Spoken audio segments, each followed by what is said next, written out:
Ohm's law என்றால் என்ன? Ohm's law என்பது வோல்டேஜ், கரண்ட், ரெசிஸ்டர் இது மூணுத்துக்கும் உள்ள ஒரு தொடர்பு தான் ஓம்ஸ் லா அப்படின்னு சொல்றோம். இந்த ஓம்ஸ் லாவை யார் சொன்னது அப்படின்னு பாத்தீங்கன்னா ஜார்ஜ் சைமன் ஓம்.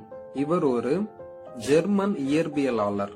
இது ஆங்கிலத்துல எப்படி சொல்லுவாங்கன்னு பாத்தீங்கன்னா, at constant temperature current flow through a conductor directly proportional to the voltage and inverse proportional to the resistor.